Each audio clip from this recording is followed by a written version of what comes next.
if it's in the next couple weeks or whatnot, what I'm gonna, I can see you like in a couple days, I'm sure. You sure? Yeah, I have everything is pretty much like cited um in the presentation, so I don't have to like go scrambling for anything. Okay. I just want to be cognizant of your time. I know, listen, I know you're doing some things up here. Girl, we are trying. Yes, but you are doing.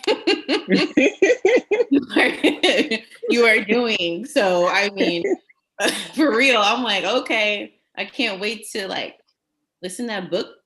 I needed my signature. I mean, my autograph. So what I'm about to do is I'm going to start the webinar. So all the people who love you are going to be coming in because I already know. Let's see. Let me see. Okay, the webinar is now live. Perfect. Great, great, great, great. Oh, folks are coming in. Hello, everyone.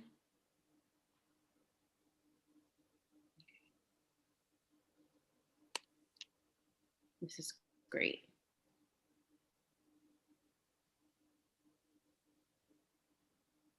Oh, look, they're coming in. Oh my goodness. Can you see this?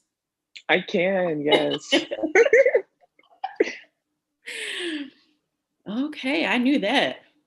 Listen, thank you so much. Thank you everyone for joining us. We're just gonna wait like a minute or so for more people to come in, and then we're going to get started. And I'm gonna move out the way, swerve, so Naomi can do her thing.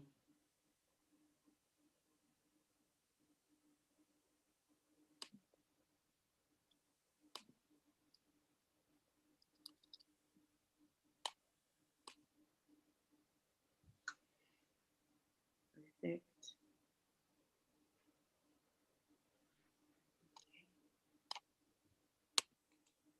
Thank you everyone for joining us.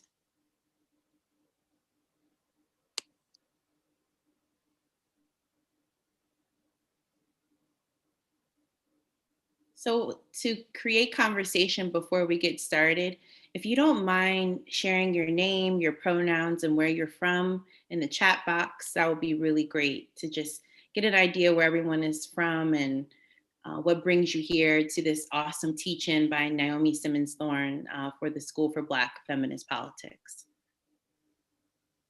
Hey, Detroit. Hey, Danielle. Hey, Philly. Great.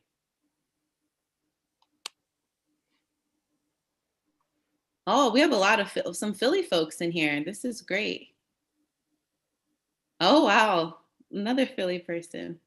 Oh, we have London here. Wow. Thank you for Oh, joining. nice. Yes. Chicago, Switzerland, London, San Francisco. Wow. Jamaica, living in Miami. Philly. Whoo, a lot of Philly. Boston. Yes, Philly's out right now. I know. I mean, hi, Cali. Los Angeles. Thank you. Wow, South Africa. Nice, nice. Thank you for coming. Thank you for being here. Tennille. Hi, Tennille from New York. Wow, Montreal. Atlanta, but go to school in Philly, Tampa, Florida. Wow, thank you so much for just sharing where you're from. I'm about to get started, so I won't take any time from Naomi. But my name is Jamie Swift. I am the executive director of Black Women Radicals and also the executive director of the School for Black Feminist Politics. So if you're not familiar with Black Women Radicals, we are a Black feminist advocacy organization dedicated to uplifting Black women and gender expansive people's activism in Africa and the African diaspora. And today I present to you a teach-in led by Naomi Simmons-Thorne, like I said, for the School for Black Feminist Politics, which was established last year in 2020 as a Black feminist political education initiative to expand Black feminisms in the field of Black politics from interdisciplinary, transnational, and multidisciplinary perspectives. And so before I get to introduce the brilliant Naomi Simmons-Thorne, I really want to make clear that this is a safe space, right? I start off, if you're familiar with our events, I start off by saying this. we do not allow any homophobia, queerphobia, transphobia, ableism, fat phobia, whorephobia, you name it, sexism, white supremacy, misogynoir. We do not accept it, and I will ban you from participating in our events.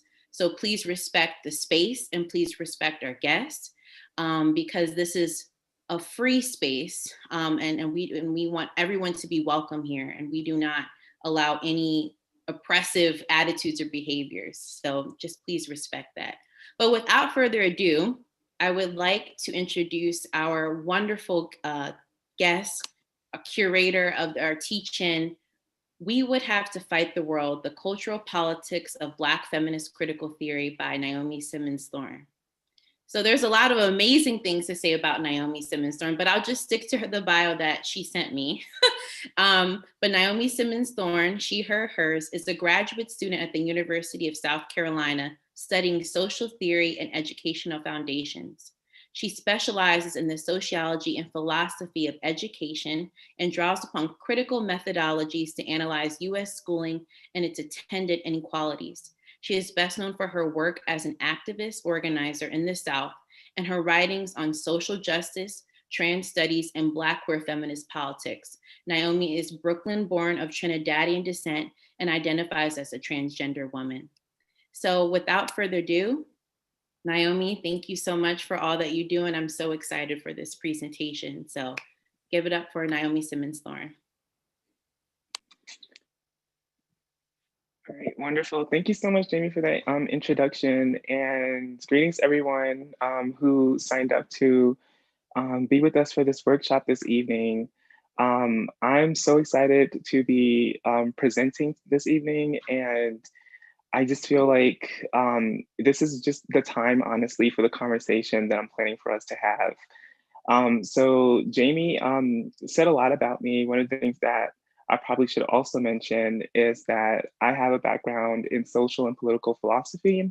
And so the presentation that I'll be sharing will be heavily oriented in that direction. So lots of philosophy. So just wanted to throw that out there just in case if there's any like questions or anything like that that appears at the end of our workshop. In addition to that, I probably just want to say thank you to everyone that signed up and who's tuning in right now. As you all could probably imagine, it's not every day that we get to hear voices from trans scholars, Black trans women in the academy. And in fact, there's so few of us. So the opportunities that we do get to share our research, to share our work, and to share what it is that we do, it's always appreciated and welcomed gratuitously. So thank you all once again for signing up. So there's a little bit of housekeeping things that I should probably mention. So at the moment, I'm currently in the US state of Montana.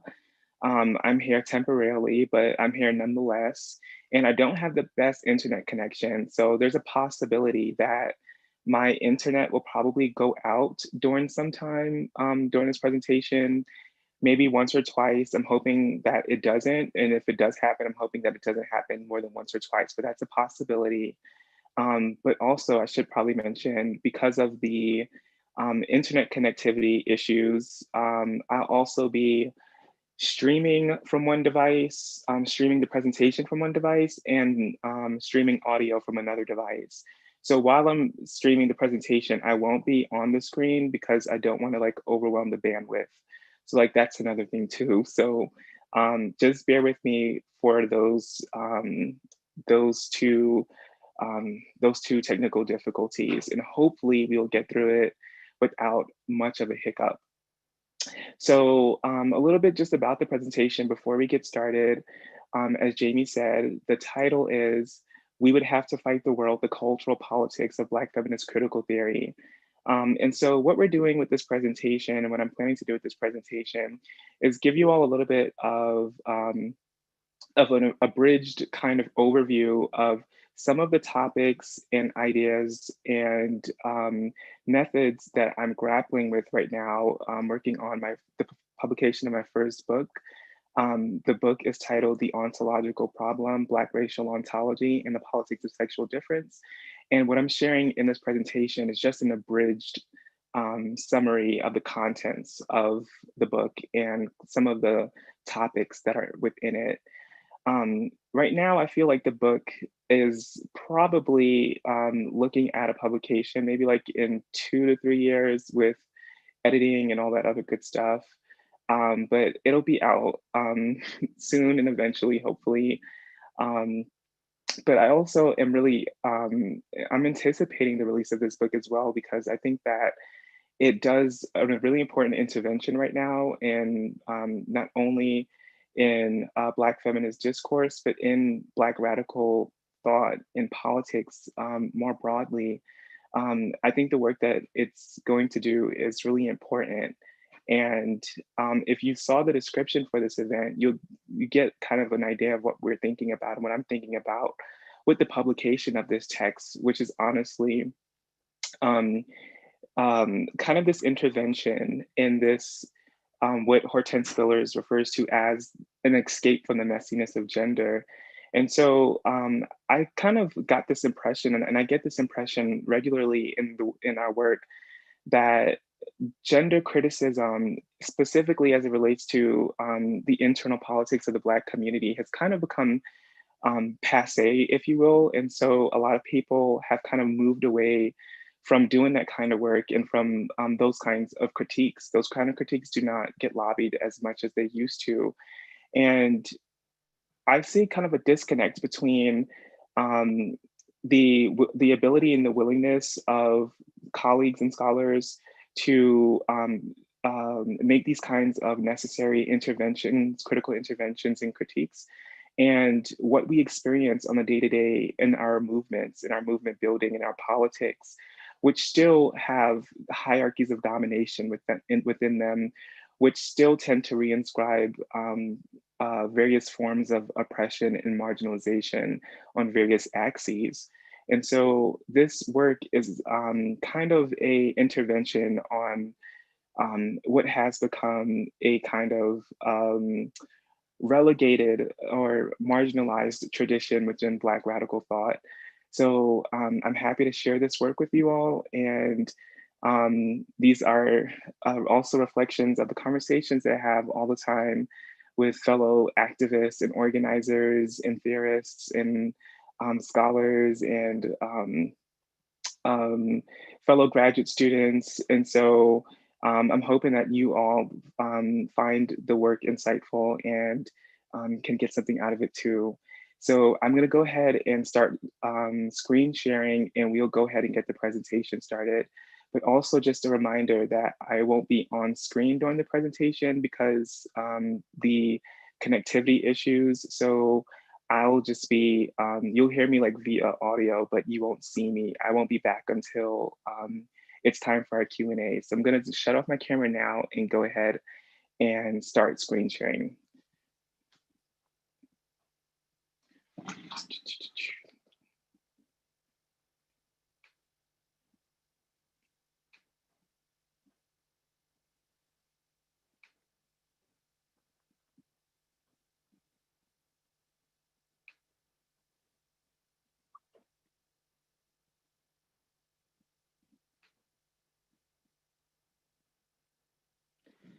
Okay. Also, Jamie, are you still around? Yes, I am. Okay, thank you. It's kind of like, because I don't know like when I'm going in and out, if you can just like, if there's like any choppiness or anything else, just like come in quickly and just let me know, okay? Of course, I got All you. right, thank you. All right, so let's go ahead and get started. All right, so welcome to the presentation, this workshop that we're gonna be doing this evening. I didn't actually thank Jamie for the invitation. I thanked you for that wonderful introduction, but I did not thank you for the invitation. So Jamie, let me just tell you, before I get started, thank you very much for your invitation and also for your recognition. And I also find the work that you do, Jamie, to be extremely important. Creating spaces like the School for Black Feminist Politics. I really see you, in fact, in this like very long tradition of knowledge workers and the significance of that work as well. So I'm thinking about a Gianni and Paulette Nardell, or a Joseph Beam, or Barbara Smith in Kitchen Table Press, and all of these other important knowledge workers who do the really important work of ensuring the circulation of each successive generation's subordinated knowledge and subordinated voices. So thank you once again for your the work that you do. And thank you for wielding your power in the way that you do. So we're gonna go ahead and get started now. And I wanna start first and foremost with just giving you a little bit of the scope of the presentation. So one of the things that I'll say is that although this discussion focuses on race and gender and sexual orientation and these other analytics and axes, this discussion will largely draw from anti-racist discourse and politics as they developed in the US context. So we will be drawing on lots of texts from US authors, and when we're also discussing aspects of movement building and politics, a lot of it will also come from a US context. As someone who pays attention to global queer and trans and feminist movements, I see a lot of overlap and synergy in between the work that I'm doing with this presentation and the discussions that I'm seeing in all over the diaspora. But just for the scope of this presentation, I wanted to just make sure that it was distilled. So a lot of the information is going to be coming from a US context. And also, I wanted to go ahead too and give you all a trigger warning. There's going to be mentions of domestic abuse and sexual violence throughout the course of this presentation. This isn't focused on, it's not the centrality of the presentation, but in a couple of excerpts, there are mentions of it. So just want to let people to know that, just in case this is something that can be triggering for you. So that's the scope of our presentation, and we'll go ahead and get started now. All right, so whenever I'm discussing Black feminism, Black feminist theory, Black feminist thought, I think it's really important to distinguish our different traditions. So Black feminism is not a homogenous tradition, even though we tend to think about it and speak about it as if it is. So when you are doing Black feminist theory or you're drawing on Black feminist theory, I find it really important to distinguish which tradition are you drawing from. This is becoming increasingly important in the context of the US Academy, where there are competing and sometimes contradicting claims being made from various different schools of Black feminist thought. So I always find it really useful to name my tradition, name where I'm drawing from, name the scholars that I am pulling from. And so here's like a very handy, nice little illustration of some of the different ways that we can think about Black feminist thought and different iterations of Black feminist theory. Of course, this is not exhaustive by any measure, but these are just some signposts that we can use. I think it's really helpful, for example, to distinguish the traditions that fall under the category of womanisms. I think it's really important to distinguish Afrofuturism and different Black feminist engagements with Afrofuturism. I think it's really important to also distinguish critical social theory, which is another important tradition in Black feminist theory. And also this tradition in Black feminist thought that has become more popular in recent times, this tradition of Afro-pessimism engagement that lots of Black feminist scholars are embarking on in the contemporary setting at the moment. And so you can see some different texts that are associated with these different traditions. And you can also see some of the different emphases and focuses that these traditions have. So for our presentation today, we are mostly going to be drawing from the critical social theory side of Black feminist theory. So that's a tradition that we're mostly going to be working in. But I should also probably point out that these traditions, as useful as it is in distinguishing them, they're not separate or mutually exclusive silos. So as an individual Black feminist theorist or someone who draws on Black feminist theory in their work, you could usually will find multiple traditions, multiple concerns, multiple emphases and focuses in one text. So these are not mutually exclusive by any stretch of the imagination. But thinking about Black feminism as a critical social theory, though, is something that I think is useful.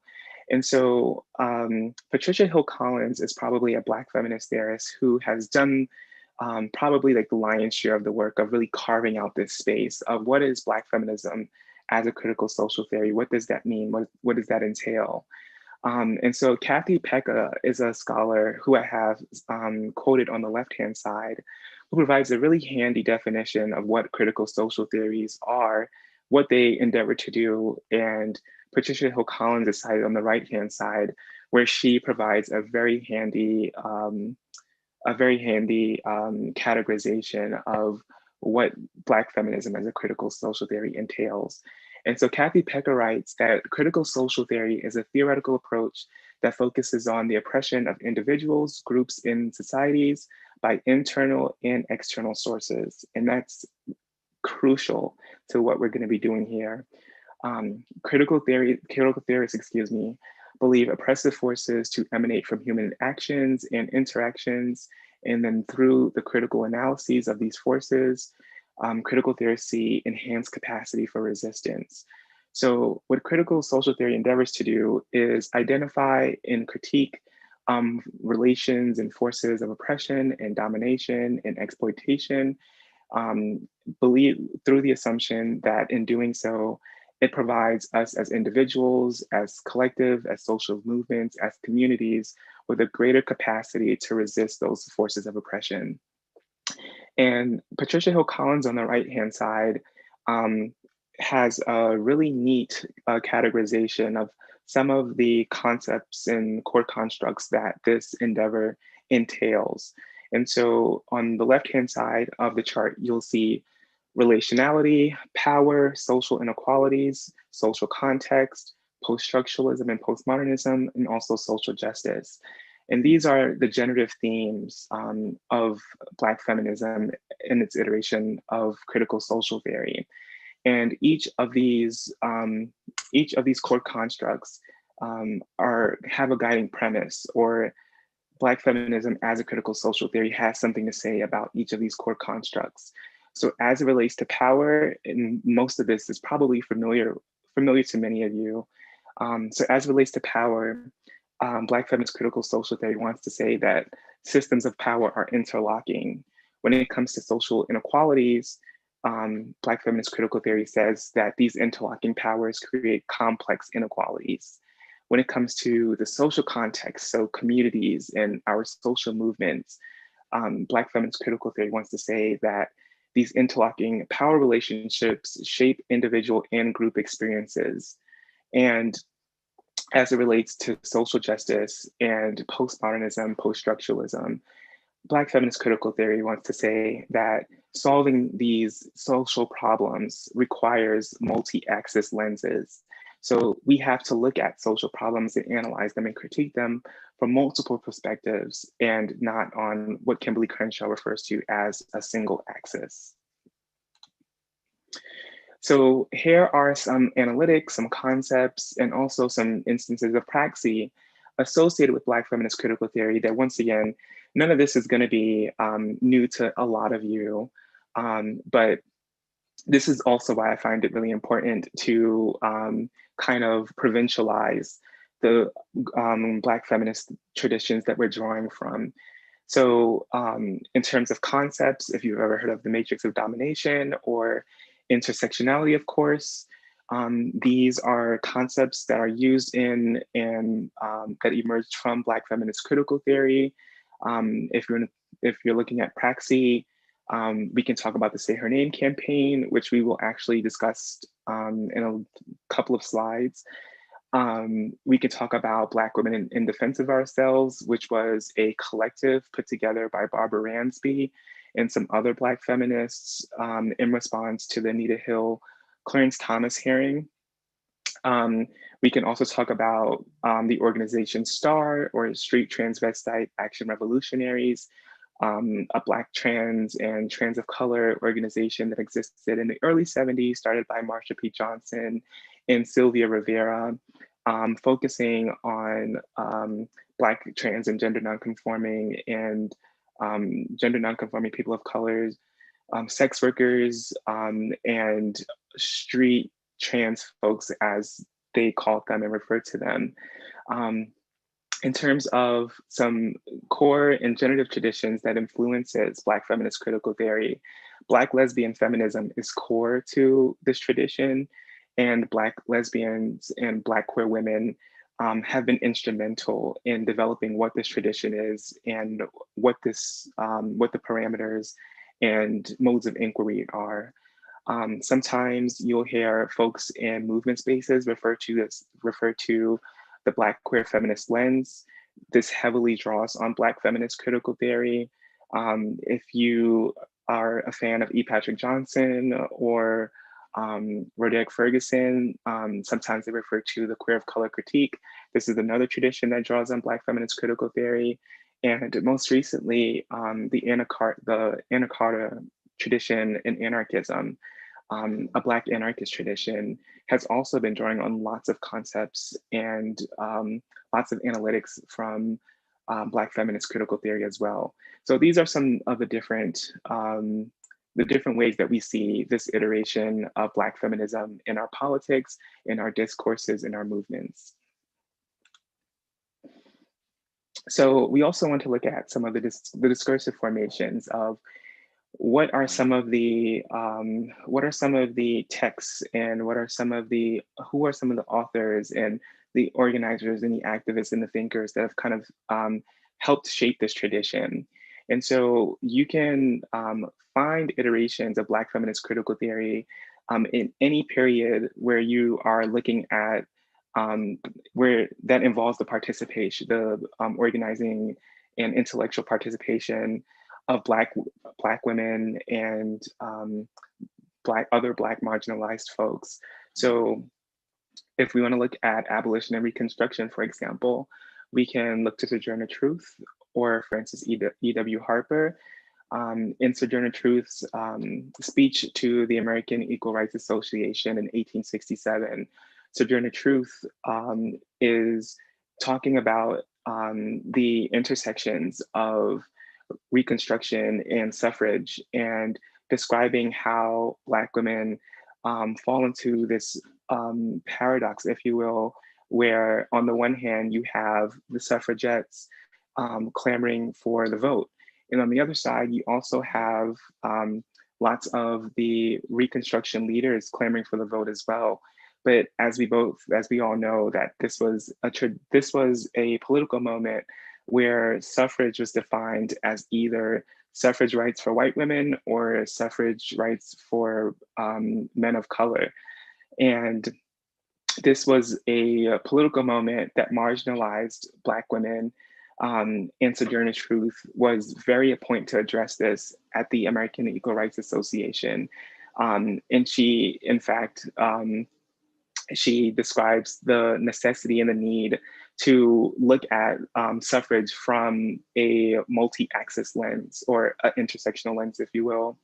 Frances E.W. Harper in Many Sacrifice.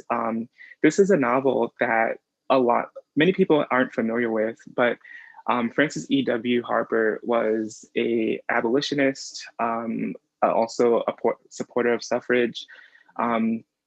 And she wrote this novel as in a serialized form. So it appeared chapter by chapter by chapter in a newspaper.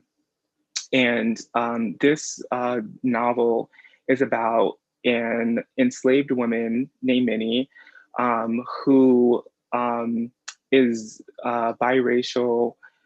She is born she's born of an enslaved woman and that enslaved woman's master, but she's passing when she's born, she's passing, and she's her her father decides to keep her from a life of enslavement and send her up north to get an education.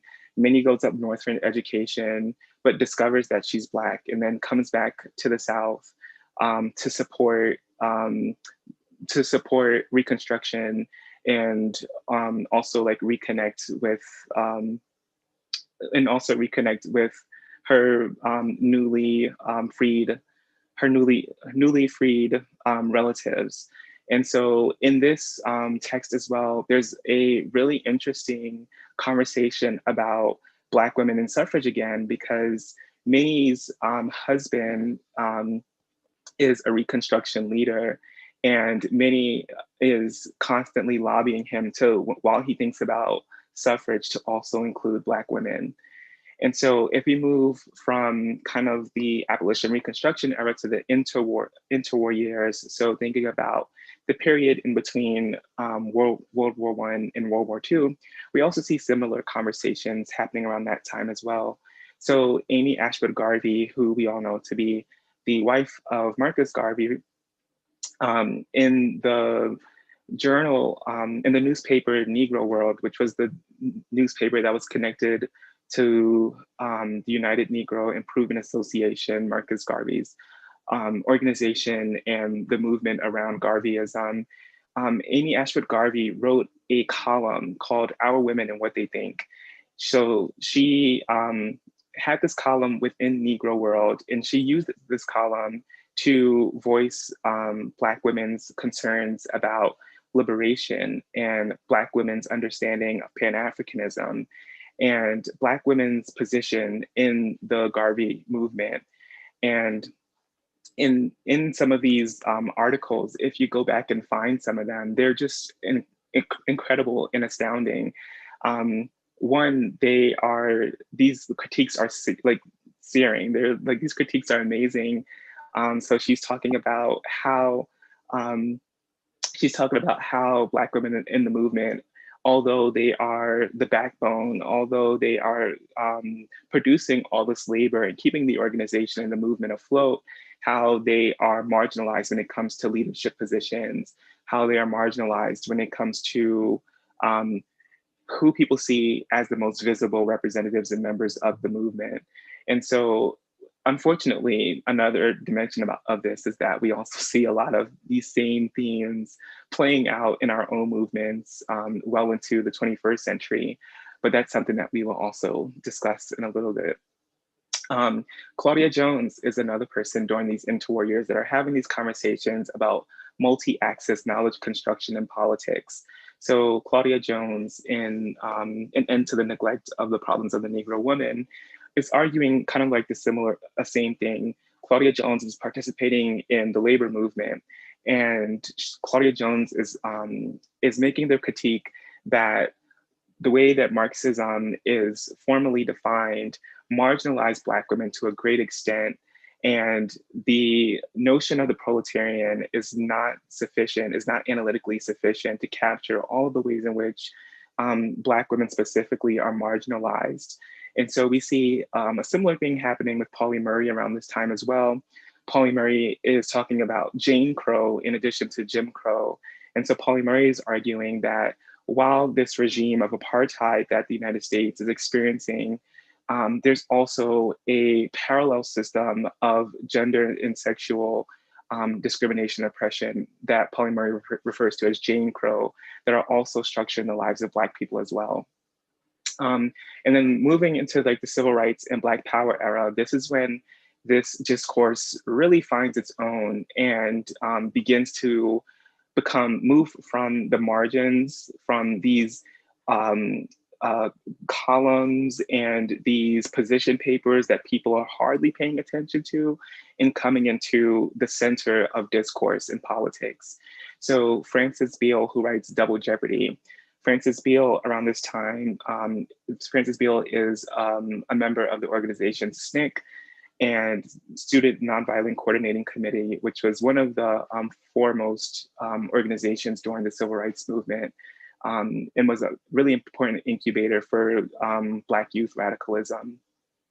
And Frances Beale is writing this, this position paper, Double Jeopardy, about this same theme that like we've heard reflected, this notion that Black women are participating in these movements. They are keeping these movements afloat. They are providing these movements with labor, whether that be intellectual resources, whatever. But Black women in their issues, in their interests, in their politics are marginalized in these movements. And these movements don't consider sexism and patriarchy and these other systems of oppression that Beale and these other activists and thinkers want to forefront. Movements do not traditionally find these to be the center of the center of political gravity, if you will. And so Ntozake Shange and Michelle Wallace in the 1970s managed to do something that's quite incredible and something that I think is so under-historicized. But Ntozake Shange publishes For Colored Girls, which is a play, and many of you are probably more familiar or maybe have come to like know Ntozake Shange through the Tyler Perry adaptation of her play For Colored Girls. If that's the way that you know Ntozake Shange, please do not conflate that monstrosity that Tyler Perry produced with Ntozake Shange's play. They are two separate pieces of work, and what Ntozake Shange does in For Colored Girls is very different from what Tyler Perry and Lionsgate did with her play. But For Colored Girls is a really important moment when it comes to Black feminist critical theory. In For Colored Girls, Ntozake Shange takes these 7 characters. Each character represents a color of the rainbow, and we see each character grappling. You see each character grappling with different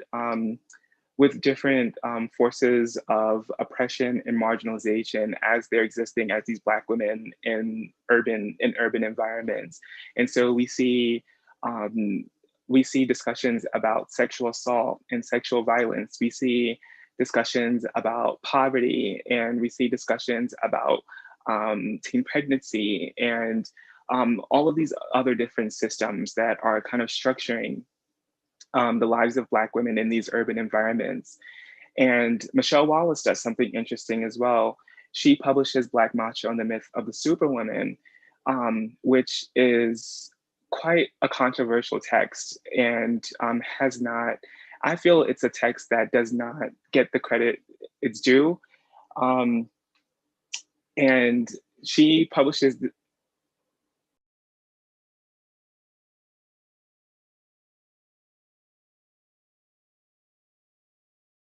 Hello, everyone.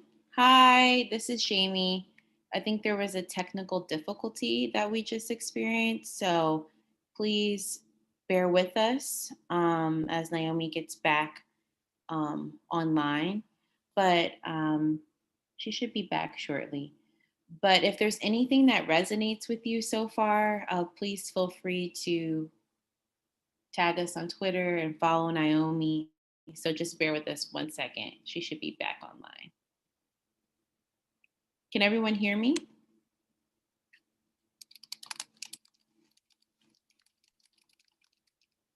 Okay, perfect. Thank you so much.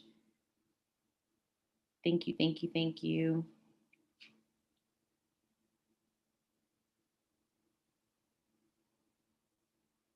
Great.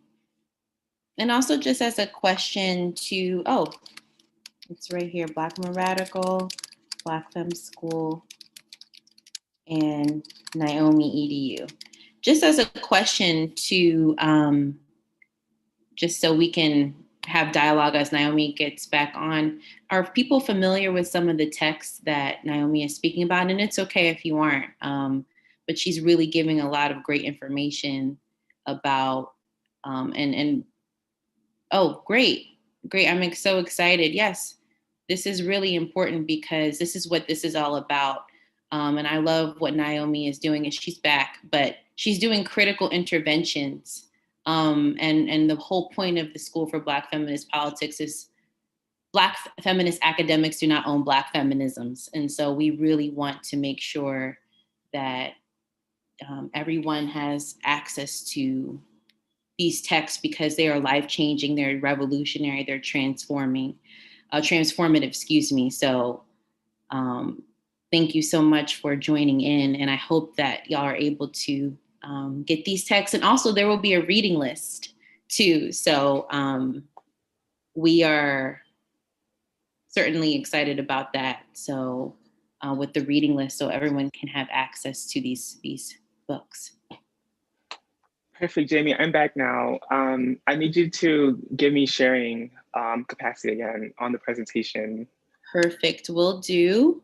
Let's check this baby out to see what is going on.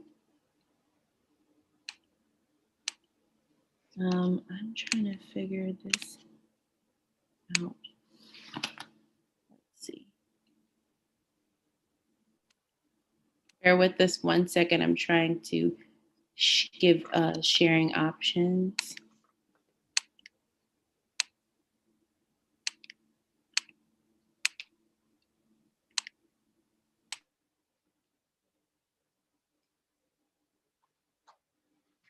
Seems like it's not giving me 1 second. You know what I Wait, I might be able to share already. Well, let me check. Yeah, I think I already have it. Okay, perfect. That's fine. Perfect. Okay. Thank you. All right, perfect. Okay, so we left off talking about Michelle Wallace's Black Macho. This is a really important text, and it's also a really controversial text. So Black Macho appeared in 1979, and this text, when it did appear, resulted in an outpour and a flurry of conversation about sexism in Black political movements, and particularly in the tail end of the Black Power movement.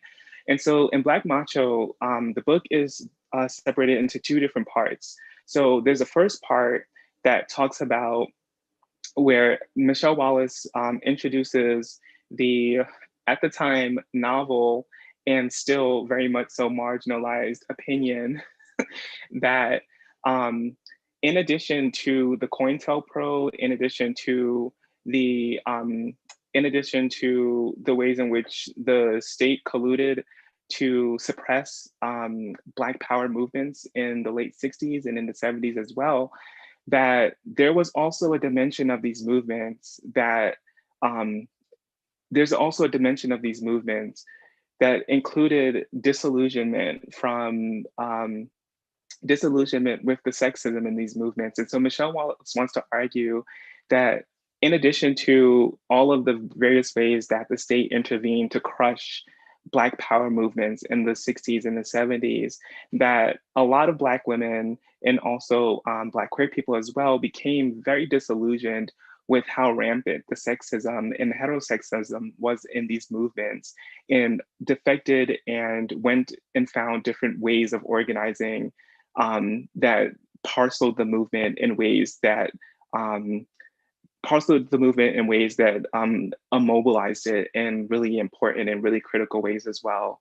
And in the second part of her book, she is looking at Black women in their relationship to the women's rights movement that was going on in the 60s and the 70s. And the question that she wants to ask is, why did Black women, or why wasn't there as much participation on the part of Black women in the women's rights movements in the 60s and the 70s? And she specifically wants to know, why did Black women seem to be more involved in the civil rights and Black power movements as opposed to the women's rights movement? And the conversation that Michelle Wallace introduces through Black Macho is marginalized for a number of reasons. So when she publishes this, Michelle Wallace is 26 years old.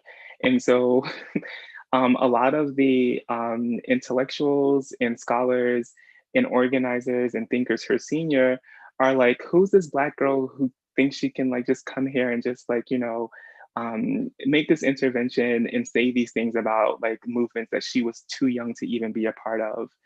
And so she's derided quite a lot in the Black press, and the book is not really like, it's not welcomed or embraced with open arms. But together with For Colored Girls and Black Macho, there's a really interesting thing that happens.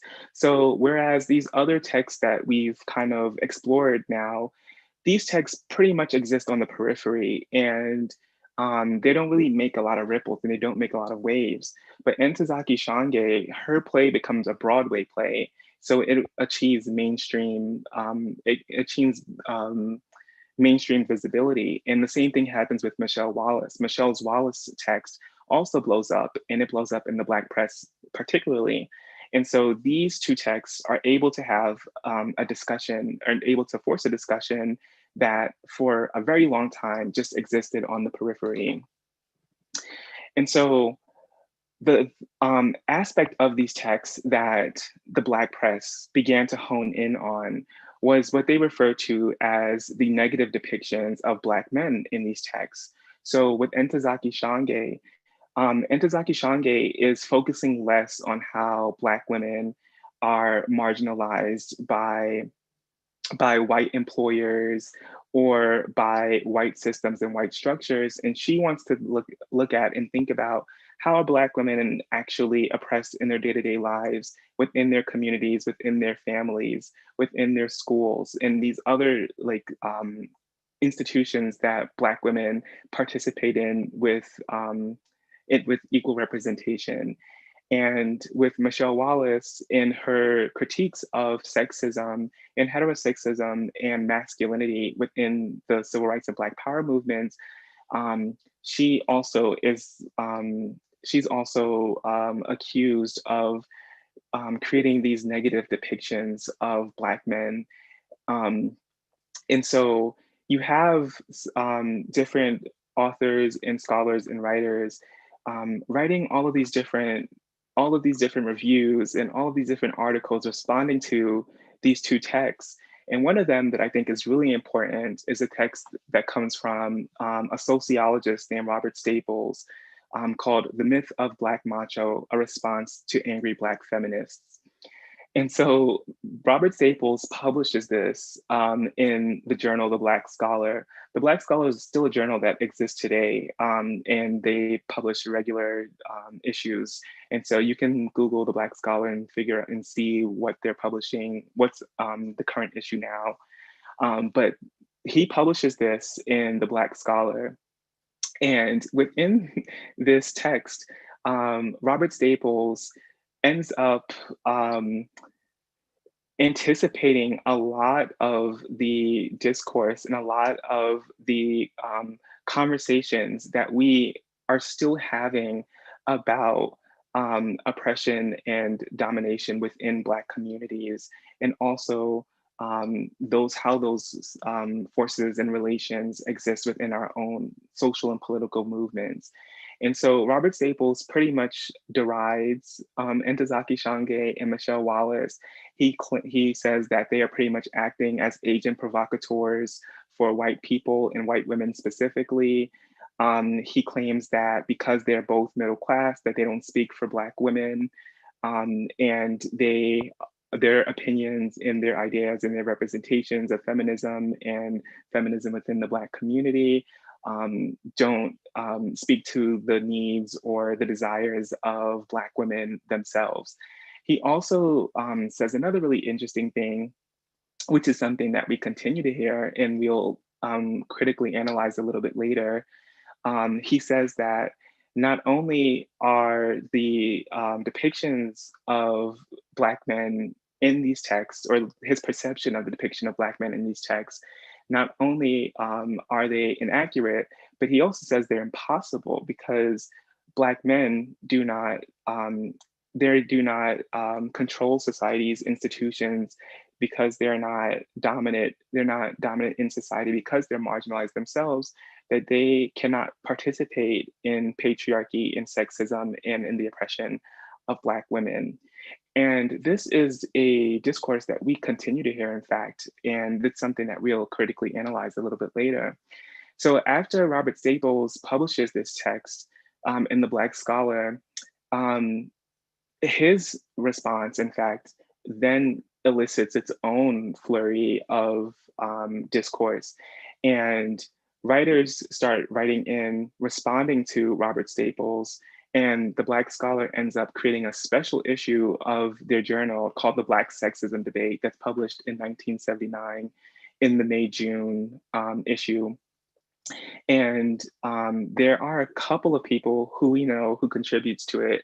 So Audre Lorde is a contributor and June Jordan is a contributor. So those are some of the folks that you might know who contribute to the issue. And in this issue, the responses are pretty divided. So you have Audre Lorde and June Jordan being to the most feminist left, who are arguing that Robert Staples is contributing to the marginalization of Black women, and by treating Michelle Wallace and Ntozake Shange as agent provocateurs for white supremacy, that he is ignoring, and also he's contributing to the marginalization of these conversations. And they're arguing that in doing so, we are just re-inscribing the oppression, re-inscribing the domination. There's also some really interesting criticisms that come out in this text from Black male authors who are supportive of Ntozake Shange and Michelle Wallace, and believe that there is salience in what they're saying, that there is value to the interventions that they're trying to make. And those articles I also find really interesting, because supportive Black male criticism of sexism and of patriarchy and heterosexism and these other systems it also gets marginalized quite considerably. But then, of course, you have a more substantial number of contributors who are arguing the exact opposite. And so they're agreeing that by discussing sexism in Black communities, by discussing heterosexism in Black communities, that these authors are acting as agent provocateurs for white supremacy, that Black folks, in fact, cannot contribute or participate in systems of oppression in this kind of way because we are marginalized ourselves, and we don't have authority and control over society's institutions and resources, which are conversations that we continue to hear, of course. So this sets up a really interesting context for anti-racist movements moving forward. And I want to show us kind of like how parallels exist within the movements that we're most familiar with.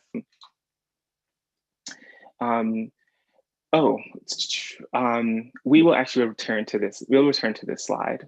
So we're actually gonna go a little bit ahead and skip a little bit to the Black Lives Matter movement and the Say Her Name campaign. So the Black Lives Matter movement, it's really difficult talking about the Black Lives Matter movement. It's such a complex and such a varied iteration of Black politics.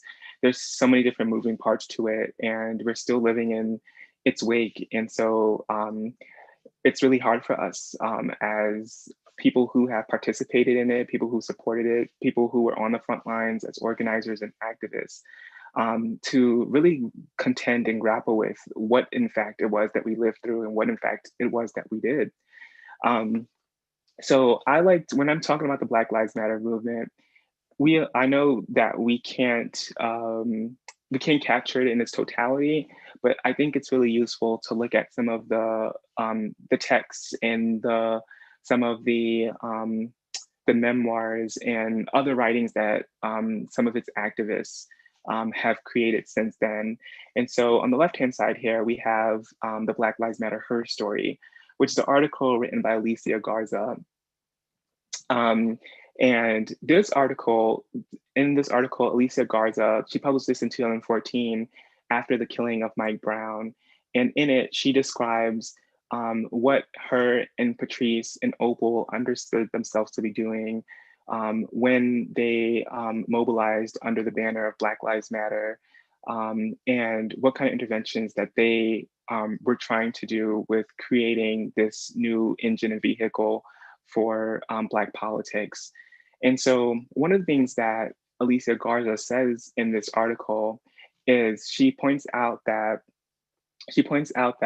one of the things that she felt it critical to do was to create for the first time a Black radical movement that was from the onset explicitly inclusive of Black trans, Black queer, Black disabled, and other Black marginalized voices. And in doing so, she believed herself to be intervening on the way that US Black movements traditionally have constituted themselves, which are these movements that tend to exaggerate in group similarity and tend to suppress or marginalize in group differences. And so we all know this we all hear and interact with the the calls to Black unity and the calls to put race first when we're in our movements, that we will put race first and then all other politics will come subsidiary to that.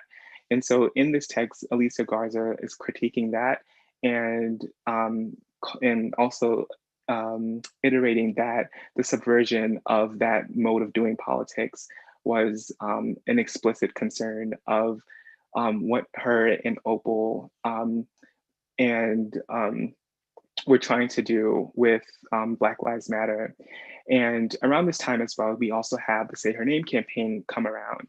And the Say Her Name campaign is started by Kimberly Crenshaw and the African American Policy Forum. And we also see Kimberly Crenshaw and the AAPF kind of having the same conversation, but this time they're having it from a different perspective. So whereas Alicia is talking about representation in movements and our collective political agendas in anti-racist formations, Kimberly Crenshaw and the AAPF want to have this conversation about how when we are constructing narratives of racial victimhood, how we marginalize certain Black communities from that conversation and from that discourse.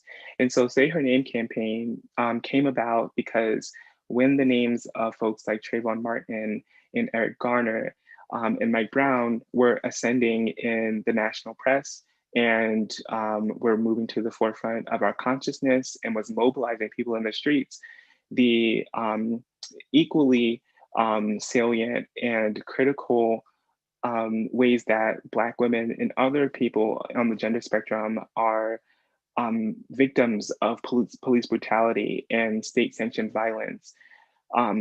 These names, however, do not seem to have the same mobilizing effect as the names of presumed cisgender heterosexual Black men do. And so with the Say Her Name campaign, the intention was to create a more inclusive and expansive idea of what racial victimhood looks like. And so these two iterations of politics that also emerged around the same time in the Black Lives Matter movement, reflect kind of these concerns that we were still having in these conversations that we were still having in the 1970s. And so it begs the question of why hasn't there been as much change as we would hope and desire there to be, and that we would expect for there to be if authors and organizers and activists are constantly raising these criticisms in our movements. And I should also say with the Say Her Name campaign, although Kimberly Crenshaw and the AAPF were specifically looking at state-sanctioned violence and police brutality, we see this in other iterations of Black political organizing as well. So for example, when Michael Sam, the gay Black football player, was blackballed from the NFL after coming out. There wasn't a mass mobilization on his behalf, like there was for Colin Kaepernick, or when Janae Palmer, who was a Black woman who was dating an NFL player, I want to think Ray Rice, around that same time, around 2013, 2014, became a victim of domestic violence from her NFL, from her boyfriend who was in the NFL. There wasn't the same kind of mass mobilization that we saw when Colin Kaepernick, for example, was blackballed from the NFL. When 2018, for example, when there was that incident that happened at the Starbucks with those two gentlemen in Philadelphia, we saw mass mobilization and calls from the NAACP and other political bodies for mobilizing. But at that same time, Shakisha Clemens was assaulted and attacked at a Waffle House, and we did not see calls for that same kind of mobilization. Although there was local mobilizing, and folks from around the country supported it. It did not receive the same amount of attention that the two gentlemen at the Philadelphia Starbucks received. And so the gendered construction of racial victimhood affects our movements to this very day, and we're still having a lot of these same conversations. And so it begs the question of why we haven't seen as much improvement in these areas as we would like to see. And so this question is something I think about a lot in my work. And it's a question that I think, it's a question I don't think that we as scholars really take seriously, honestly. And it's a question that I think deserves to be at the forefront of our political movements. We should always be asking the questions of who is constitutive of this notion of racial victimhood? Who do we mobilize it on behalf, and why? Those are critical questions I feel like we should always be asking. And so Kathy J. Cohen is a scholar I think it's really important to introduce at this moment, because Kathy J. Cohen anticipated and theorized a lot of what this conversation is about.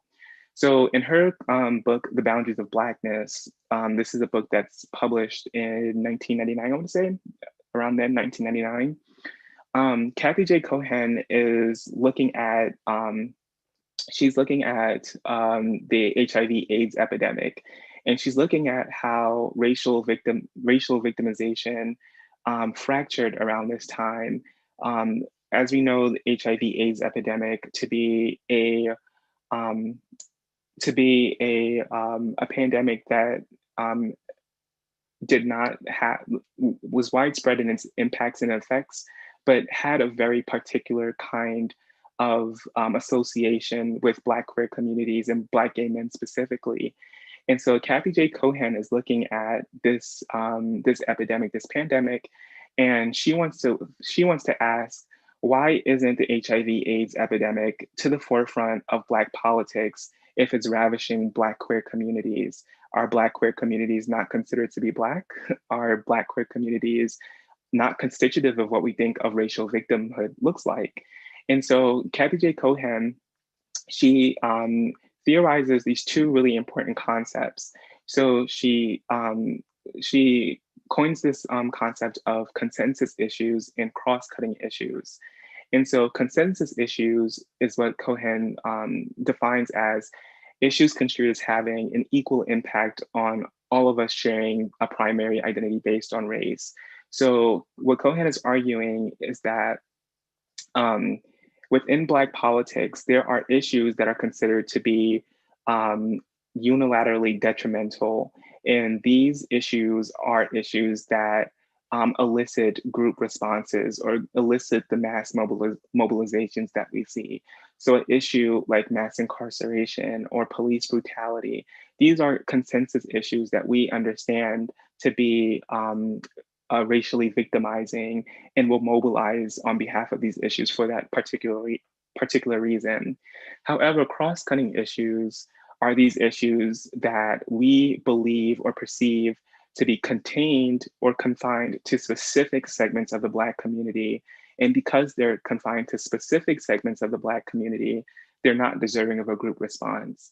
And this distinction is extremely important because it, one, lets us in on the gendered construction of racial victimization, but it also explains a lot of the political phenomenon that we see in our social and political movements. And so, whereas an issue like mass incarceration or police brutality are understood to be these consensus issues, cross-cutting issues such as the trans homicide epidemic right now that is ravishing Black trans communities and that are killing upwards of 30 Black trans women a year, and sometimes 3-4 times a month. At least these are the names that we know about. These kinds of issues do not mobilize us in the same way that these other issues do. And it should not be lost on us that there is, that these distinctions, these consensus, and these cross-cutting issues also tend to center certain segments of our population more than others. So, for example, when we're talking about mass incarceration, when we're talking about police brutality, I don't think I need to tell you what segment of the Black community that we're usually talking about who was understood to be a racial victim. And so it stands to interrogate if when we are talking about issues that are understood to be consensus issues, such as such as police brutality or mass incarceration, and we are still only talking about a certain section of the Black community, why then, when there's another issue that primarily affects another marginalized section of the Black community, do we not find it equally important to mobilize on behalf of these issues? So Kathy J. Cohen critiques this and conceptualizes it in this book. And I would greatly recommend folks pick it up or check it out. And so Kathy J. Cohen is in conversation with a political scientist named Michael C. Dawson, who's also her political mentor and scholarly mentor as well. And so Michael C. Dawson publishes a book in 1994 called Behind the Mule.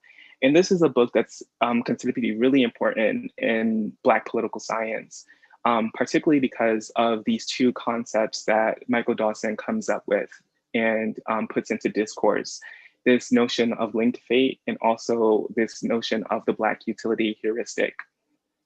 So Michael C. Dawson writes, "The primary imperative of Black politics is to advance the political interests of African Americans as a racial group." And so I think for us, it stands to interrogate, what exactly does that mean? Who is constitutive of African Americans as a racial group? And what comprises our political interests? And so Michael C. Dawson puts forth this notion of linked fate, which helps describe what this means.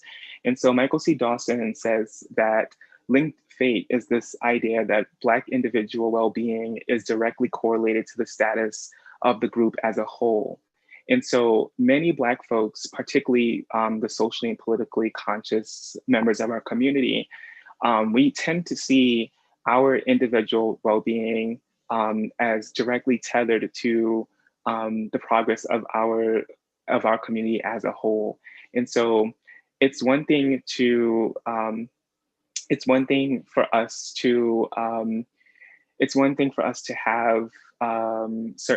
certain privileges. It's one thing for us to not be specific targets of certain kinds of racial victimization. But we tend to have this idea that as long as anyone is experiencing this kind of victimization, that it deserves our, at the bare minimum, our political solidarity, but oftentimes our organizing and our activism and so on. And the Black utility heuristic is a concept that he also deploys, and he uses this concept to describe how we come to these, how we arrive at these conclusions about what our political interests are. And so he describes how we come to these notions of consensus issues, how we come to these notions of what Black political interests are. And this text is also another really important text that I think you all should look into if you are interested in understanding Black politics from a more empirical standpoint. And so when we combine what Kathy Cohen is doing and what Michael C. Dawson is doing, we can now return to that conversation that Michelle Wallace and Ntozake Shange and others are having. So these folks who are doing this Black feminist critical theory, we can we could combine these two discourses now and think about what the political ramifications are. And so when we think about political socialization, Lorraine Hansberry is cited at the top, and she says, and above all, when we were growing up, there were two things which were never to be betrayed, the family and the race. And so this gets back to this notion of linked fate, this notion that as Black folks, that we have a kind of obligation to our communities. We are very communal people. And so what Michelle Wallace argues in The Black Macho is that Black women have kind of made this racial bargain, if you will, where we have said that we will put issues of race, whatever that means, and that's something we need to interrogate as well, but we will put issues of race first and foremost, and we will attend to issues of sexism and other kinds of other kinds of identity politics. Race will exist primary, and these issues of identity politics will exist secondary. And this is something that a lot of us, in fact, when we are like kind of creating what our politics are going to be, is something that we grapple with. Like, we have that, like this conversation of, well, are we Black first? Are we queer first? Are we women first? Are we disabled first, right? And there's hardly this space that allows for us to say that we exist in all of these like locations in their simultaneity, and our movements need to reflect that. And so Beth Ritchie comes along in the 1980s, and she coins this concept of the trap of loyalty.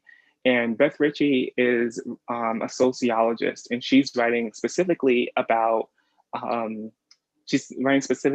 domestic abuse in Black communities and her experiences as a sociologist and as an organizer, working to center conversations about domestic abuse within Black politics.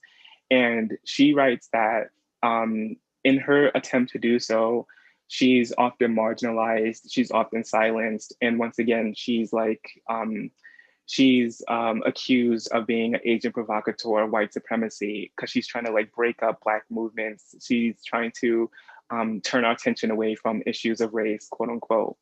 And so she writes that Black women experience this kind of trap of loyalty, where are you going to be loyal to what's discursively constructed as our racial interests, or are we going to be or are we also going to focus on our gendered interests and these issues that exist at various axes of our identity politics as well?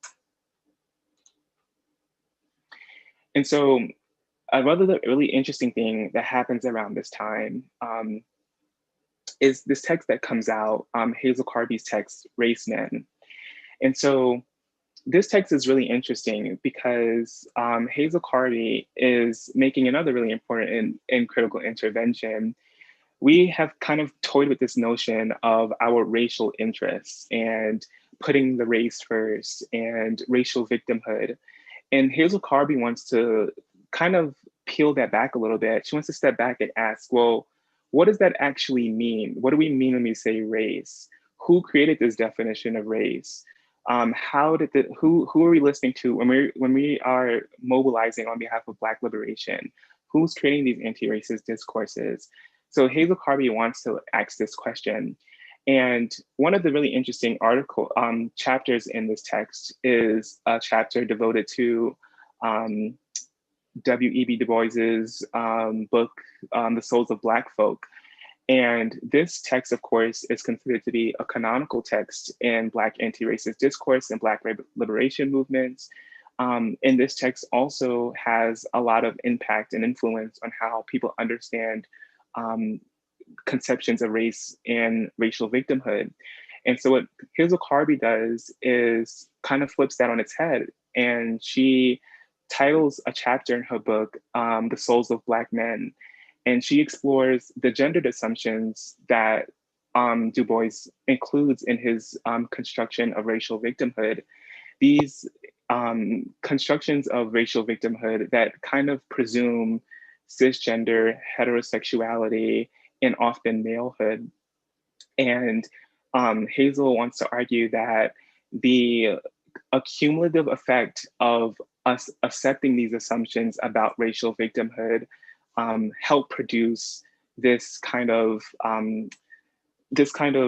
imbalance in our politics, where we are relegated to examining or focusing on or mobilizing on behalf of what's called race on the one hand, or these other constellating identity politics on the other hand. And so this text is another really important work that I think people should check out. But this text also, I think, is another text that's very it's very underappreciated, because the interventions that she makes here is really important. There's so much assumptions, there's so much presumptions about what racial victimhood looks like. And a full critical analysis and exploration of how these discourses were constructed and continue to be constructed and presumed has yet to be written. But Hazel Carby makes a really important stride in that direction through this book. And so that kind of leads us to second to last thing that we're going to discuss, which is notions of power. And so in this discussion that Hazel Carby is having about the construction of racial victimhood, the gendered construction of racial victimhood specifically, she is pointing out that for a very long time that cisgender Black men have had disproportionate capacity to write, to author, to be canonized, and to contribute to these discussions and conversations about anti-racist discourse and politics. And this kind of stands in direct contrast to claims that Black men do not have power. So if on one hand, we are acknowledging the fact that Black men have had disproportionate impact and effect on how we understand Black politics through their greater access to the means of Black intellectual production and the means of discursive production. How do we reconcile those two things? So on the one hand, you have what's referred to as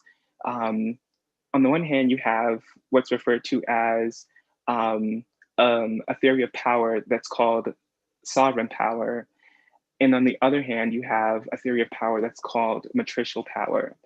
And so sovereign power is a form of power, a theory of power that looks at and understands domination from those who control society's institutions, those who control and structure resources, and how those institutions, how the allocation of those resources are used, are constrained, are deployed to marginalize, to oppress, to exploit.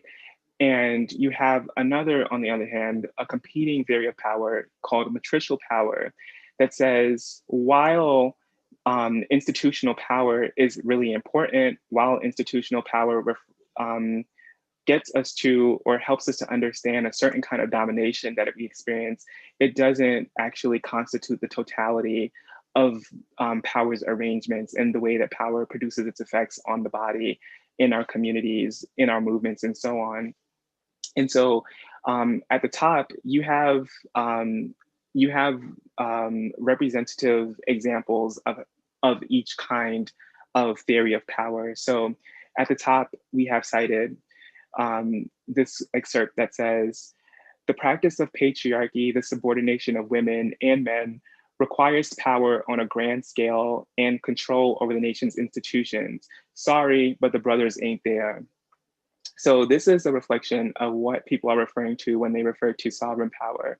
So usually when we talk about racism, for example, usually when we're talking about racism, people often use this heuristic that racism equals prejudice plus power. So it's not just prejudice or animosity of someone of a different racial background. You also have to have the institutional power to affect, to discriminate, to control. So that's one kind of power. But then we also want to think about matricial power, which is a totally different conception of power. And Patricia Hill Collins describes this really well. She says, another way of approaching power views it not as something that groups possess, but as an intangible entity that circulates within a particular matrix of domination to which individuals stand in varying relationships. So what this says is that while we can look at, and while we should look at the ways that those who control society's institutions wield those institutional powers to oppress and to exploit and to dominate, we should also look at everyday relationships and think about who stands in dominant positions in these everyday relationships. Barbara Smith, she provides a really good description of what people are advocating for, or what's being called on when we are thinking about power in a matricial way. And Barbara Smith says, right below Collins, one can endlessly make fine decisions about who the oppressors really are. For me, a workable and general definition of an oppressor is the person who takes away your freedom. This means that the person may be of the same class as you, the same race as you, and even the same sex as you. The identity of the oppressor we face in our day-to-day lives is fluid and it constantly changes. We may all oppress someone.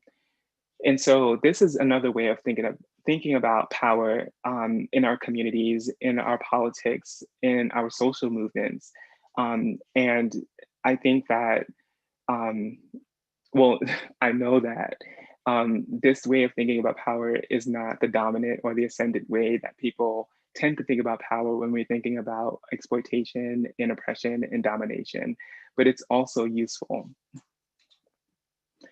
And so the last thing that we're going to look at, or consider at least, are the ontological dimensions of some of these concepts that we've been thinking about and discussing.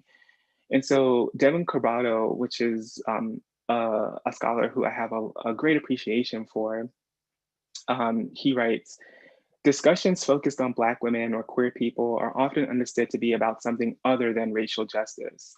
Thus, when a Black lesbian asserts her gender and/or her sexual identity in the context of a discussion about race, the possibility exists that her assertion will be interpreted as irrelevant and/or antagonistic to the Black racial cause. She might be asked explicitly or implicitly to decide whether she wants to be Black or whether she wants to be a lesbian, whether she wants to be Black first or woman first. Heterosexual Black men are not confronted with this ontological crisis. And so this is something that, while scholars have identified, this is also an issue that still exists and remains on the periphery in terms of scholarship. And in recent years, this kind of criticism and this particular discussion has, I think, has regressed in a lot of ways in the academy. And it's not a conversation that scholars are having, or it's not even really a conversation that has a lot of institutional reception. So when these conversations are brought up, you would think that because how long these conversations have been going on, that we would kind of be accustomed to them, or that there would be some kind of a recognition of their salience, of their importance. But it seems like there's been a regression, in fact. And so, whereas a lot of headway was being made in the 70s and the 80s and the 90s, these kind of conversations have fallen by the wayside in a lot of ways. And so, two final things that I want to bring to your attention that might also be of interest is some of the studies that have been done on racial victimhood. And there's one study, in fact, that I think is really fascinating by a pair of psychologists, Valerie Purdy-Vaughns and Richard Ibach, called Intersectional Invisibility, and published in 2008. And Purdy-Vaughns and Ibach are both cognitive psychologists, and they are thinking about and focusing on how different conceptions of identity inform and influence constructions of victimhood. And what they find in their research is that in their study, they find that presumed cisgender heterosexual Black men are actually seen to be more representative of Black communities than Black women, known Black queer folks are. And so it brings up this really interesting, question of whether there's this connection between the gendered construction of racial victimhood and also the fact that presumed cisgender heterosexual Black men, from a cognitive psychological standpoint, are in fact viewed as more racially representative. So when Black men are discussed, when Black men enter discourse, a lot of times it's not presumed that there needs to be a qualifier. So when we're talking about issues that pertain specifically to Black men, people feel comfortable by calling these Black issues. But then when we are referring to or thinking about or talking about concerns in politics where presumed cisgender heterosexual Black men are not the specific targets, then it has to be qualified. So then it has to be Black trans, Black queer, Black women, and so on. And then lastly, Sylvia Wynter also adds a really interesting contribution to this discussion as well in her essay, Unsettling the Coloniality of Being. And so this tome of an essay, if you've ever read it, it's about 80 plus pages. It's a huge piece of writing. But in this text, Sylvia Wynter is introducing this concept of genres of the human. And what Sylvia Wynter wants to argue is that there are specific ontological configurations or configurations and properties which confer humanity onto others and deny it from others. And so some of these properties include whiteness and wealth, and Wynter is specifically looking at medieval European discourses. So Christianity is factored in there as well. And so this notion of genres of the human is really interesting, and it's something that I toy with a lot, but I kind of take a different approach to it. And I have, in my own work, have kind of carved out this discourse around genres of Blackness, which similarly function to provide and confer certain ontological properties onto the constitutive or correct Black subjects, and marginalizing or denying representational Blackness or the capacity to stand in for Blackness without those ontological properties. And some of those properties that we've already discussed, some of the salient and prominent ontological categories and configurations, similarly, funny enough, functioning as cisgender and heterosexuality and manhood and in other ontological configurations as well. So these are some of the concepts and some of the analytics that I'm toying with in my work. And I am looking forward to finishing this text and publishing it And we've only kind of scratched the surface of a lot of the things that I want to discuss in this book, and that is included. Um, but I think that just providing you with this skin kind of points you in the direction of where I'm going and what I'm thinking about and how I'm approaching it. So the full title of my forthcoming text is The Ontological Problem, Black Racial Ontology and the Politics of Sexual Difference. And in this text, I will be tracing the formation of Black racial ontology and using a Black critical feminist theory lens to analyze this ontological formation and critically assess the gendered construction of Black racial victimhood. So that's it for my presentation. Thank you all for tuning in. And yeah, I'm looking forward to conversation and any questions or concerns you all might have. Wow, thank you so much, Naomi. Wow. I want to read something, a comment really quickly before we get into the Q&A section that someone said about your presentation. So Imani Wadud, I'm sorry if I'm saying your last name incorrectly, but they say, thank you, Naomi, for laying bare how othering deepens and becomes a part of the way Black people, cis het, define themselves in and outside the academy. So good and generative. So really, thank you, thank you, thank you so much.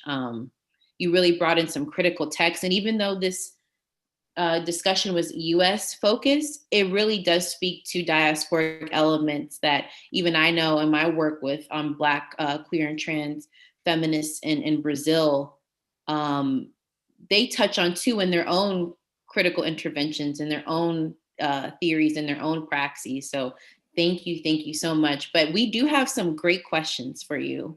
And so the first question I want to posed to you by, or share with you by Darian Jaleen. I'm sorry if I'm saying your name incorrectly, but the question is, what motivates you to continue? As a Black femme scholar with a wealth of knowledge pertaining to deviant discourse, how do you maintain willpower to continue, converse, and create? That's a great question. Um, Spaces like this, honestly. So um, for me personally, I tend to bifurcate what I do as a scholar activist and my intellectual work and what I do as a quote unquote professional academic. And so in my professional scholarship, although it's relating and co-constitutive, what I do in my scholarship differs quite considerably from the kinds of interventions that I make in my more intellectual focused scholarship activism. And so in a text like this, um, I think it's really important to point out that um, I would probably be like laughed out of a department or laughed out of a dissertation proposal if I were to actually propose this as a research topic. And it speaks to the ways that these conversations are marginalized. And it also speaks to our unwillingness to really critically assess um, these discourses and their attendant politics. And so spaces like this are the spaces that continue to tell me, to let me know that the work I'm doing is needed, and provides me with the encouragement and the willpower to continue. Um, in that regard, I would probably also like want to shout out Latoya Dixon. I met Latoya Dixon at the Black Communities Conference in Durham, North Carolina, back in 2019. And Latoya Dixon works a lot with Beth Ritchie in the Trap of Loyalty, and finding Latoya Dixon's scholarship was really helpful for me because it showed me that like there is room for these conversations and these conversations need to be had. And so just like people like Latoya Dixon that I meet along the way, people like Jamie who supports what I do, that's probably where I find like my resolve to continue pushing these discourses forward. Well, thank you, Naomi. I'm going to keep my camera off, so I don't want any to disturb like the great internet we have right now. But I just want to say to you, and I'm going to go on to the next question. Your work is so critically needed, and for the academics who would even dare try to laugh at you for or laugh you out of a room for what you do, like they can go to hell. I will say this because you and so many Black feminist scholars are producing such transformative and revolutionary work. They are academia is truly missing out on these critical interrogations. And we and I know it's not just me, but so many people value you, and not just your work, but you. And so I just want to reiterate that, because these people have no idea who they're messing with in terms of like the intellectuality, the political movement building that you bring to Black feminist thought and behavior. So just thank you again. And so someone asked, someone wanted a clarification. What does multiple jeopardies mean? Multiple jeopardies. Multiple jeopardies was an embryonic way of describing what came to be known as intersectionality.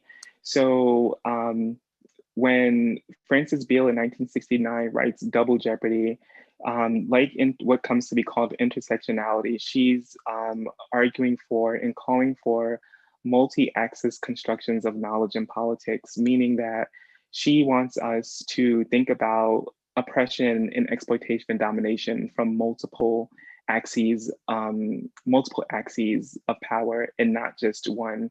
So not just a singular focus on race. And so multiple jeopardies is what this tradition is called before Kimberly Crenshaw's metaphor of intersectionality kind of assumes the institutionalized title. But before Kimberly Crenshaw makes her interventions in 89 and 91, multiple jeopardies is what the tradition is referred to. So you have, for example, Frances Beale saying double jeopardy, you have Claudia Jones saying triple oppression, and these are all different ways of kind of articulating that same need for multi-axis constructions of knowledge and politics. Great, thank you for that. Melissa asked, how do you develop the confidence to share your theories? I find it very daunting to do so. Oh my God. So this is, so I don't think I've ever shared my like work at this scale or level before, and definitely not with as many people that are tuned in right now. I've had a little bit of practice in like presenting at conferences, and I also have a little bit of practice as well speaking on the front lines at rallies and things like that. But this is the first time I've actually shared this particular body of research that I'm working on with my publics, and I don't know that I have. I don't know that I'm currently without fear in the moment. And so one of the things that I was thinking about a lot when I was coming into this was Audre Lorde, who did a lot of, and wrote a lot about silence and fear, and what we are missing out and what we are not doing when we let our fear control our capacity to speak and do and act and think and organize. And that's something that I thought about a lot when I was like coming into this, because I was just thinking like, well, what if I don't like say the things that I want to say correctly? Or what if I don't, what if like what I'm trying to say does not like come across the way that I want it to come across?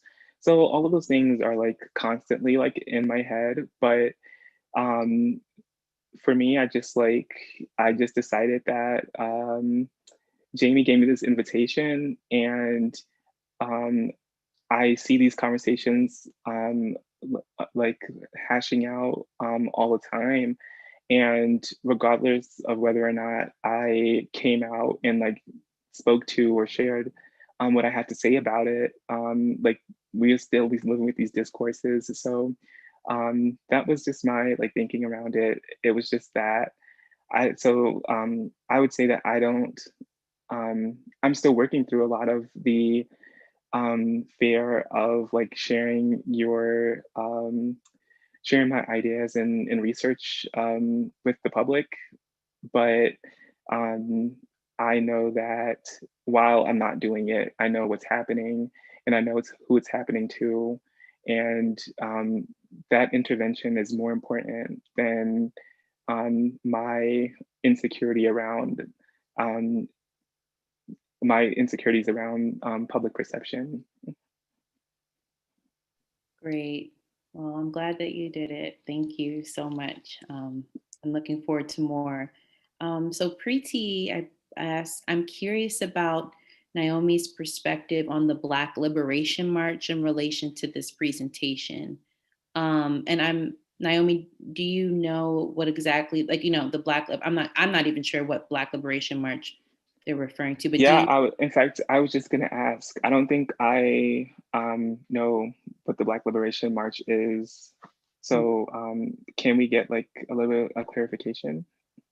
Yes, if you're still here, if you didn't mind giving some clarification on the Black Liberation March, that would be great. And then I guess I can, if they're not on the call, I get or on the call, yes, on Zoom. I guess I can ask that, like, what were your thoughts so much about, particularly last year when we saw the uprisings for Black life, um, particularly with George Floyd, and how that was such a horrific, video to watch and to hear and see, and all the things of that nature. But when Breonna Taylor had her case happened earlier, there wasn't this public outcry that we saw for George Floyd. So I'm wondering what your thoughts on that are, if you don't mind sharing. Yeah.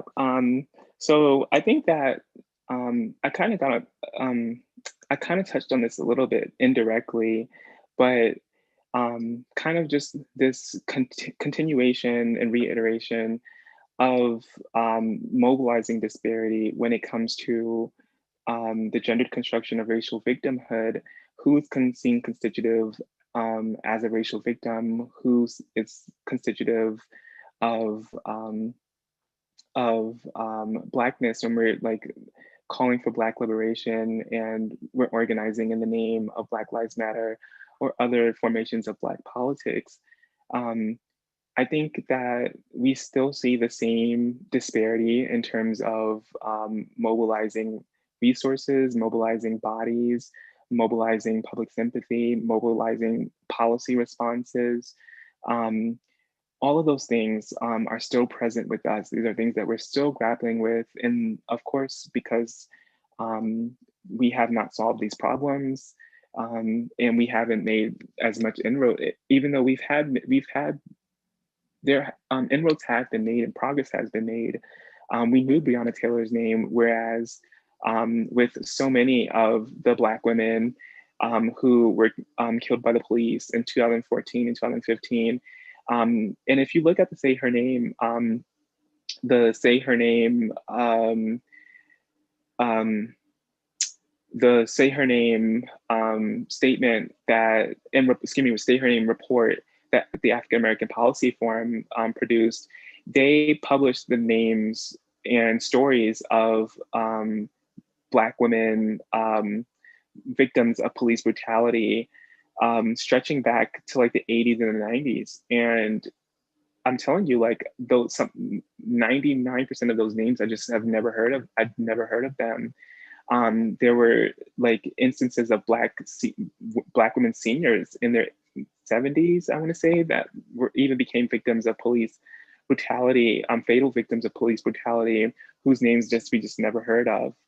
Um, and so I think that with Breonna Taylor, we also saw that play out, but we also saw a lot of the organizing. We also saw the fruits of the organizing play out as well. And so we knew Breonna Taylor's name. There were mobilizations for Breonna Taylor, even though a lot of the ways that Breonna Taylor was talked about and continues to be talked about tends to be in a tokenizing way. That unfortunately is an improvement, I guess, from what was the previous status quo, which was not to be mentioned at all. So that's something. That's definitely something. But I think some of the names that I heard of this summer that really shook me to my core that we didn't really speak about were Black trans girls like Brayla Stone, who was a 17-year-old who was killed in Missouri. And that was a name that never made the headlines. And that was a name that people never organized or mobilized around outside of Black trans organizing spaces, of course. So there's lots of work to be done, but there's also the fruits of previous organizing labor that are beginning to show up in our movements. Yes, thank you for sharing your perspective on that. And Preeti actually responded back in reference to the Black Liberation March, which was in Brooklyn. I remember drew in 10,000 to center Black, trans, and queer victims. Yes. I'm not familiar with it under that title. But yes, I do remember that.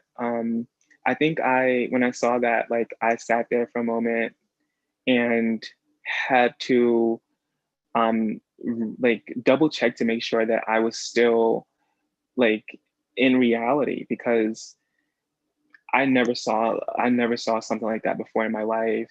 And to see that number of people showing up for Black trans folks, that moved me and touched me in ways and provided faith in movement building in ways that I don't think that I've experienced in a very long time. I know folks who were organizers and speakers at the movement, at the march.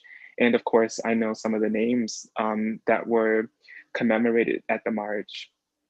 And so I was, unfortunately, I wasn't able to be there, but what was able to be done and what they accomplished was just incredible. And that's the kind of solidarities and that's the kind of political mobilizing and organizing I think that we need to see more of moving in the future. Definitely, definitely. Yeah, thank you for sharing that. And Ruth, I'm gonna ask like maybe like a couple more because I know you've been speaking for a long time and don't want to delay your time. Yes, and so Ruth asks, what is your research process like? What is your process or methods of finding materials from marginalized writers, especially historical ones? Mm. I have this I have this saying, the saying of mine, this Naomi-ism, if you will. I say that the archives is better than fiction. And I say that because the things that you find when you explore these texts and when you are looking at these citations, when you are pillaging through these like archives, it's just astounding. Like you discover these people, discover these organizations, discover these writings that you just never knew of. Um, and so for me, um, a lot of my process in terms of locating texts and subordinated and marginalized knowledge is really about um, looking in the places, looking in those subordinated places. So, for example, there are a couple of quotes that I've included in this. There are a couple of quotes that I included in the presentation that came from a magazine that was published in 1979 called Conditions Number 5, which was, Conditions was a lesbian magazine, and Conditions Number 5 was the fifth volume of that magazine, and it centered Black lesbian writings. And if I'm thinking about what does Black queer politics look like in the 1970s, I'm not going to find it. I'm not going to find it by reading. I'm not going to find it by reading the mainstream voices of the time. Whenever you're trying to find marginalized folks, you have to go to where marginalized people are able to do their intellectual production. So when 20, 30 years from now, when someone is trying to figure out, well, what were Black trans people saying in the 2020s? They can't go to Duke University Press and find my writings. They have to come to Black Women Radicals and look at like these workshops like these. So these spaces are really important because these are the contexts that allow for and circulate the subordinated knowledge that can then become institutionalized. But until that happens, it's spaces like these that allow for this kind of knowledge to get circulated. So I look at organizations and their publications. I look at, you will have to explore lots of poetry. Poetry tends to be a primary vehicle that marginalized and subordinated knowledge is able to access before it's able to get institutionalized. So lots of poetry, research conferences. Lots of times there are papers that's connected to these conferences. Nowadays we have like audio, so you can find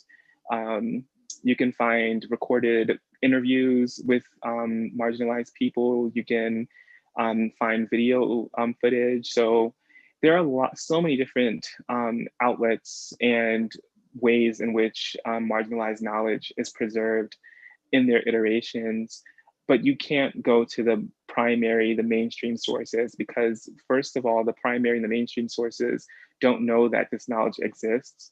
And then two, they're not interested in being in dialogue with this information and with that kind of knowledge until it gets institutional recognition.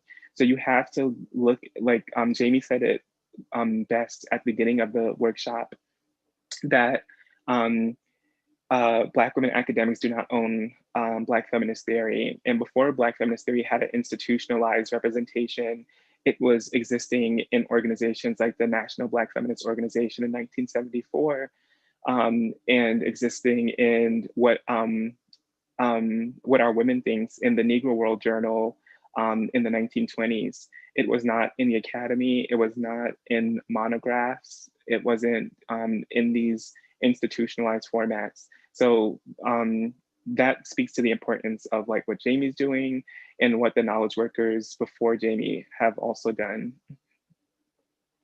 Wow. Thank you so much for sharing that, Naomi. This reminds me briefly of how Barbara Christian had to introduce some critical Black feminists like Toni Morrison to the academy, and no one was or Alice Walker or Bell Hooks, no one was really speaking about them.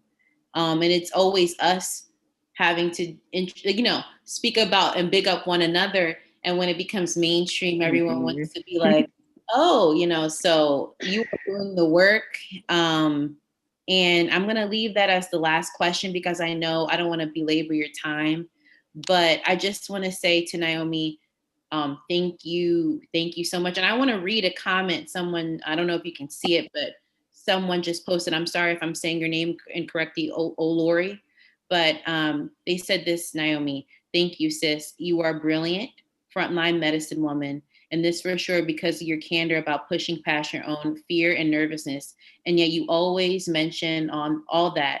You see it now, it is happening. The reality is such an important fuel for courage. You are bringing the medicine in a deeply critical and unapologetic way and with love.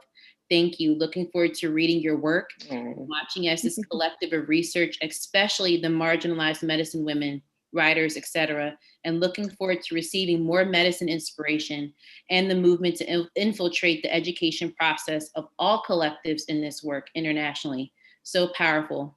We will not truly see or hear from marginalized people and knowledge in the mainstream info and space is provided before it's able to be institutionalized. Yes to all you are saying now, love you.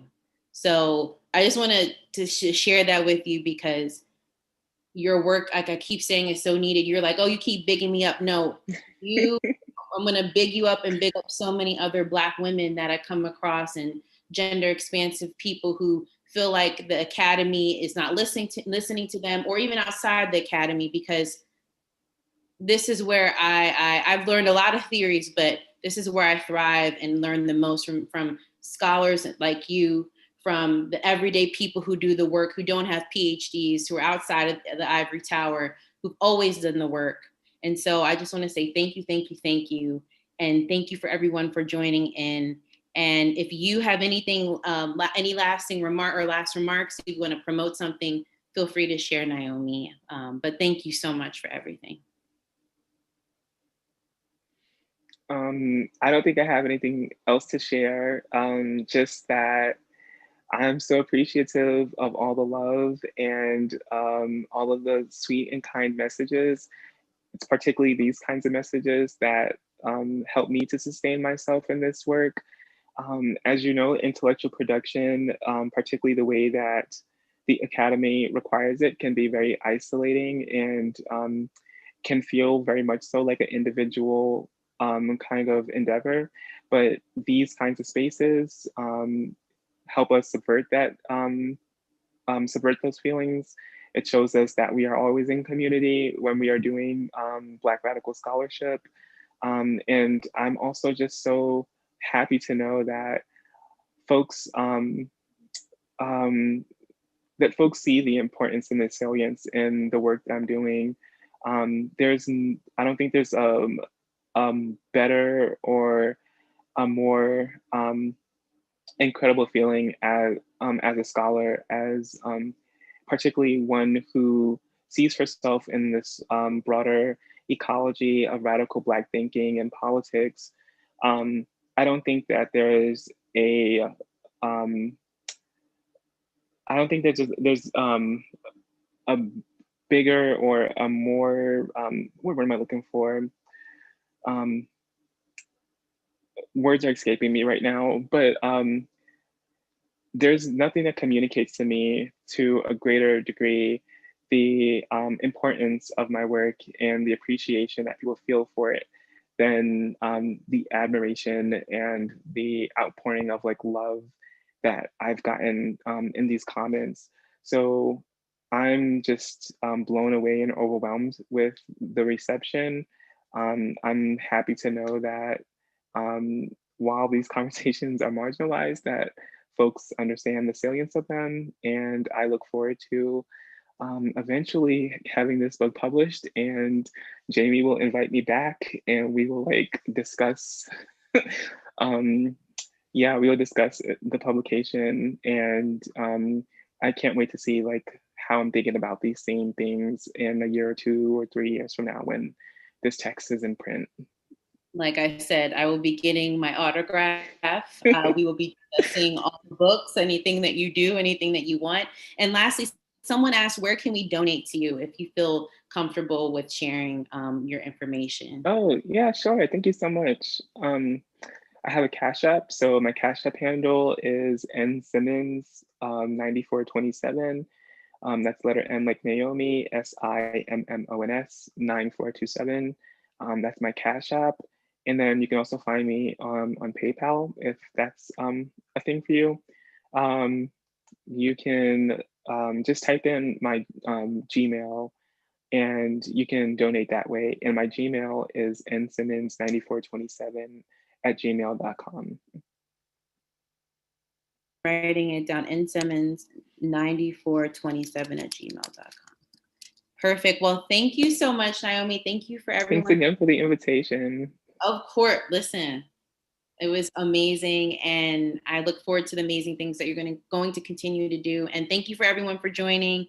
And I hope you be safe and have a great rest of your evening. And this this teaching, will live on and be housed on Black Men Radicals YouTube. So feel free to reference and come back to the brilliance that is Naomi Simmons-Thorne. So thank you so much. Bye, All right. everyone. All right. Bye. Bye.